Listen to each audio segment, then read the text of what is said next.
ce, malgré les propres déclarations faites en toute liberté et donc sans contrainte par les concernés. Ce n'est pas la première fois que le Rwanda rejette ainsi ses propres ressortissants du temps de l'apartheid. De nombreuses personnes réfugiées en RDC ont été, au bout d'un travail de titan mené par le pasteur Ngoï Mulunda, pour les identifier, retracer leur parcours et leur origine. Ces personnes avaient d'ailleurs émis le vœu de retourner chez elles au Rwanda. Ces personnes ont été refoulées un mois plus tard par les autorités rwandaises.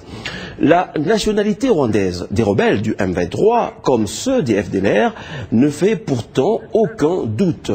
Seulement, on est là au cœur d'une autre facette de la stratégie de balkanisation de la RDC.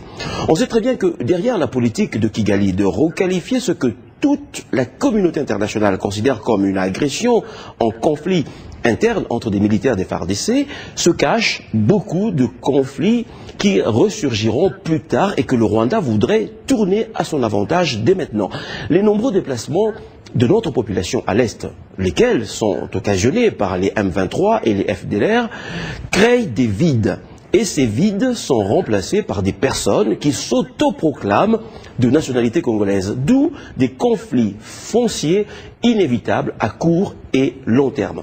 Derrière ça, il y a un plan criminel qui mise sur l'hypothèse où ceux qui quittent leur maison n'arriveraient pas à y regagner et se trouveraient donc minoritaires dans ce coin. C'est la perspective d'une demande d'autodétermination de l'Est par ceux qui s'estimeront être les plus forts dans ce coin.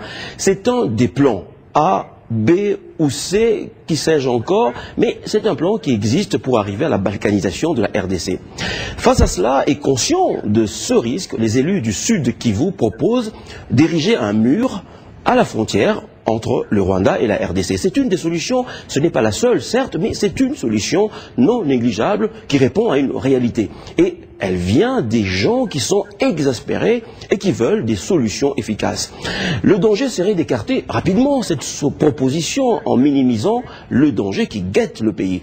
Car il est bien connu que lorsque l'on nie une réalité, on ne fait rien pour la combattre. Et si on ne fait rien, le mal progresse et lorsqu'on se réveille, il est souvent trop tard. La question est de savoir si les dirigeants congolais veulent réellement mettre fin à l'insécurité à l'Est. Le chef de la diplomatie congolaise, qui agit bien sûr sur instruction du chef de l'État, montre de bons signes d'espoir qui méritent d'être encouragés.